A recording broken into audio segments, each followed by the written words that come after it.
ഞാൻ ആദ്യമായി ഇവിടെ വന്ന് സാക്ഷ്യം പറയുന്നതിന് വേണ്ടി ദൈവത്തിനും തിരുകുമാരനും അമ്മയ്ക്കും നന്ദി പറയുന്നു. സാക്ഷ്യം പറയാൻ എനിക്ക് തന്ന യോഗ്യതയെ ഓർത്ത് ഞാൻ നന്ദി പറയുന്നു.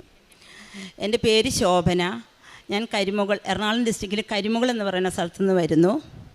എനിക്ക് കൃപാസനത്തെപ്പറ്റി അറിയാൻ പറ്റിയത് ഞാൻ കുടുംബസമേതം കുവൈറ്റിലായിരുന്നു. അവിടെ വെച്ച് എൻ്റെ മകൾ എനിക്ക് ഈ പത്രം കൊണ്ട് തന്നു. ആദ്യം എല്ലാ മാസവും എനിക്ക് പത്രം കൊണ്ട് തരുമ്പോഴൊക്കെ ഞാനത് നോക്കാറില്ല. ഞാനത് സോക്കേഴ്സിൽ വെക്കും. എൻ്റെ മകൾ പറയുമായിരുന്നു അമ്മ വെച്ചോ എന്ന്. ഞാനവിടെ വെക്കും. അത്ര അത് കാര്യമാക്കി നോക്കിയില്ല. ഒരു 2 മാസം കഴിഞ്ഞപ്പോൾ പത്രം എല്ലാ മാസം കൊണ്ട് തരുമ്പോൾ ഞാനത് എടുത്ത് വെക്കുക, അല്ലാതെ നോക്കാതെ ഞാൻ 2 മാസം കഴിഞ്ഞപ്പോൾ ഞാൻ ഇങ്ങനെ ഒരു ദിവസം ഇരിക്കുമായിരുന്നു. അപ്പോൾ ഞാൻ ഈ പത്രത്തിലൊന്ന് നോക്കി കഴിഞ്ഞപ്പോൾ മാതാവ് ഇങ്ങനെ കണ്ണടച്ച് കാണിക്കണ പോലെ എനിക്ക് തോന്നി. ഞാൻ പെട്ടെന്ന് എഴുന്നേറ്റ് ആ പത്രം എടുത്തൊന്ന് നോക്കി.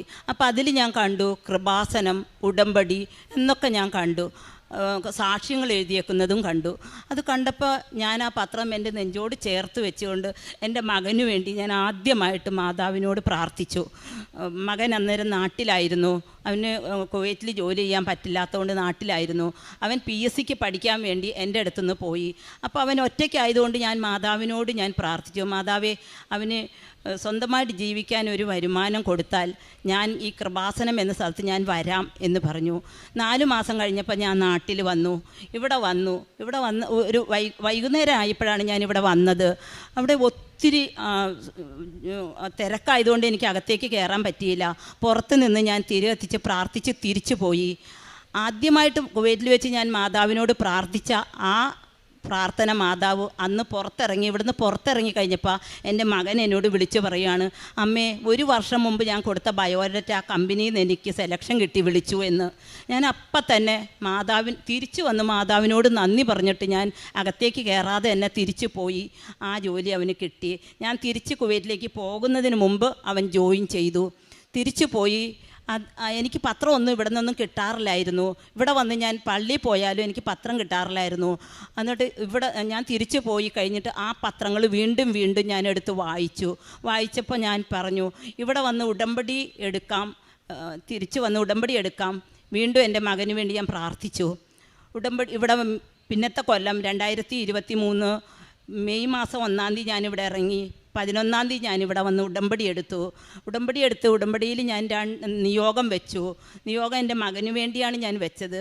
അവനൊരു ജീവിത മാർഗവും അവൻ അധ്വാനിച്ചതിൻ്റെ ജോലിയും കിട്ടണമെന്ന് ഞാൻ പ്രാർത്ഥിച്ചു.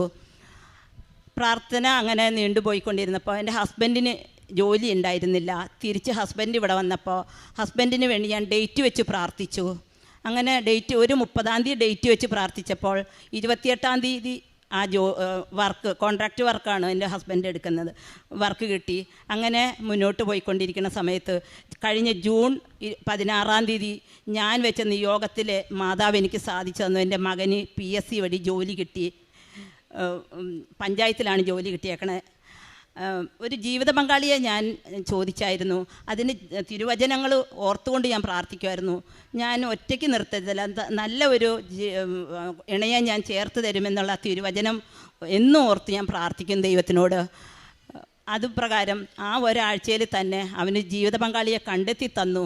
അതിനും മാതാവിൻ്റെ വലിയ കൃപയാണെന്ന്. അത് തിരുകുമാരനും മാതാവും തന്നെ എനിക്ക് തന്നതാണെന്ന് എനിക്ക് ആ സമയം തന്നെ പെണ്ണുവീട്ടുകാർ എൻ്റെ വീട്ടിലേക്ക് വന്നപ്പോൾ ഒരു വലിയ സംഭവം അവിടെ നിന്നു.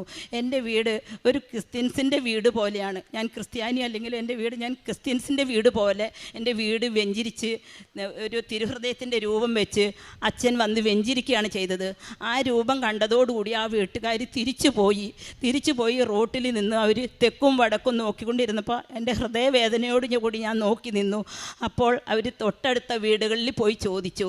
ആ വീടുകളൊക്കെ ക്രിസ്ത്യൻസിൻ്റെ വീടുകളായിരുന്നു.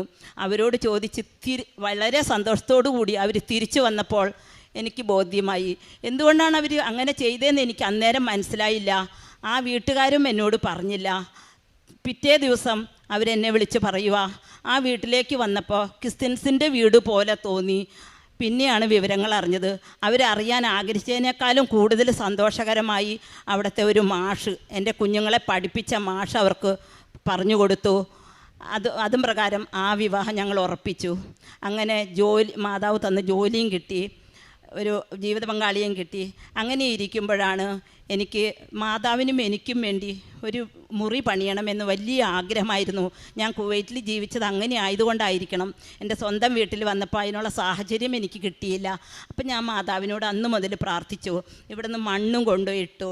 അന്നേരം എൻ്റെ വീടിന് എനിക്ക് വേണ്ടി ഒരു മുറി പണിയാനുള്ള സ്പേസ് ഉണ്ടായില്ല. അപ്പോൾ അതെങ്ങനെയാകും എന്നൊക്കെ മനസ്സിലോർത്ത് ഞാൻ പ്രാർത്ഥിച്ചുകൊണ്ട് നടന്നപ്പോൾ മാതാവ് തന്നെ ഒരു വഴി കാട്ടി ഒരു ലോണിന് അപേക്ഷിച്ചു. അങ്ങനെ അന്നേരമാണ് ഞാൻ നോക്കുന്നത്, ഞങ്ങളുടെ ആധാരത്തിൽ വർഷങ്ങൾക്ക് മുമ്പുള്ള ആധാരമായതുകൊണ്ട് ഒത്തിരി മിസ്റ്റേക്കുകളൊക്കെ ഉണ്ടായി. അതൊന്നും നടക്കില്ല എന്ന് കണ്ടു. എന്നാലും ഞാൻ എൻ്റെ ആ വിശ്വാസം നഷ്ടപ്പെടുത്താതെ ഞാൻ നടന്നു. അതിന് ആ മിസ്റ്റേക്കുകളൊക്കെ തീർക്കാൻ വേണ്ടി ഞാൻ നടന്നു. അപ്പോൾ ആ ആധാരത്തിലെ വ്യക്തികൾ ഈ നാട്ടിലേ ഇല്ല, എവിടെയാണെന്നറിയില്ല. അങ്ങനെ ഇരിക്കുമ്പോൾ ഞാനൊരു ഓർഫണേജിൽ എല്ലാ മാസവും പോകുമായിരുന്നു. ആ ഓർഫണേജിൽ അവിടുത്തെ അമ്മ ഇരിക്കണതായിട്ട് ഞാൻ കണ്ടു.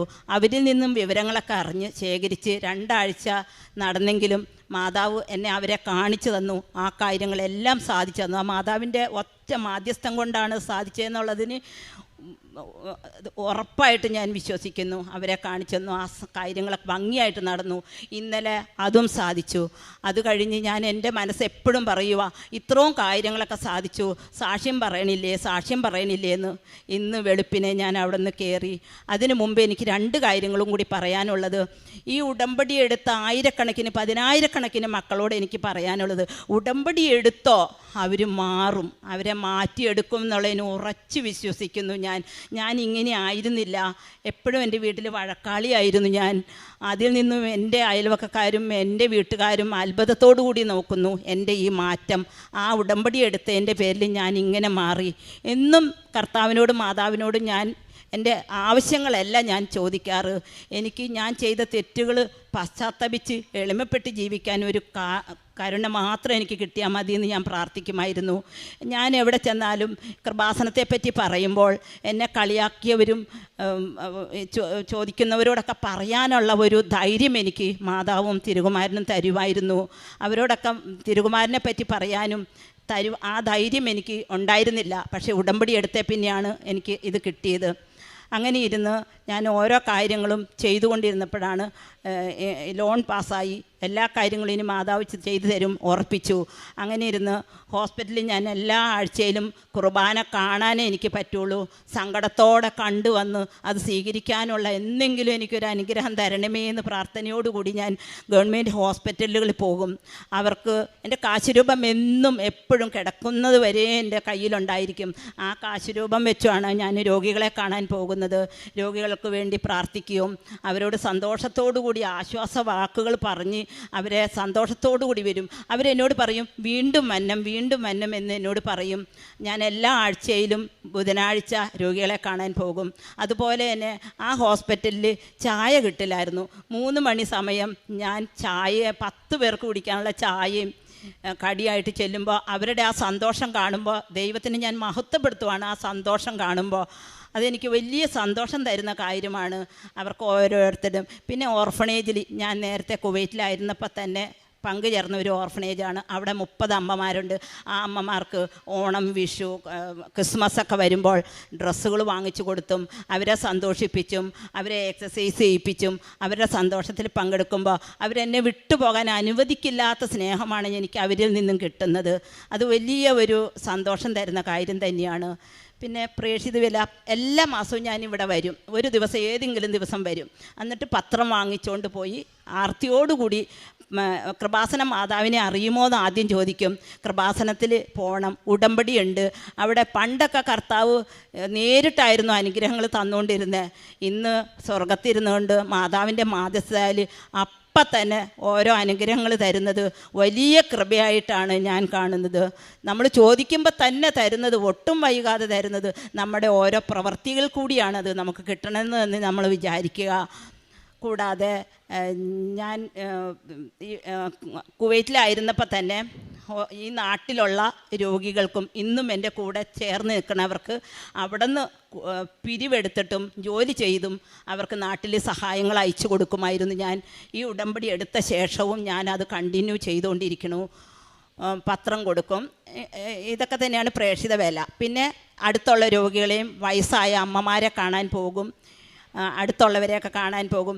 ഇന്നും ഒരു ദിവസമെങ്കിലും ഒരാൾക്കെങ്കിലും ഭക്ഷണം കൊടുക്കാൻ എന്നെക്കൊണ്ട് സാധിച്ച് എൻ്റെ കൺമുമ്പിൽ കാണിച്ചു തരണമേ എന്ന് ഞാൻ പ്രാർത്ഥിച്ചിട്ടായിരിക്കും ഇവരുടെ അടുത്തൊക്കെ ഞാൻ പോവാറ്.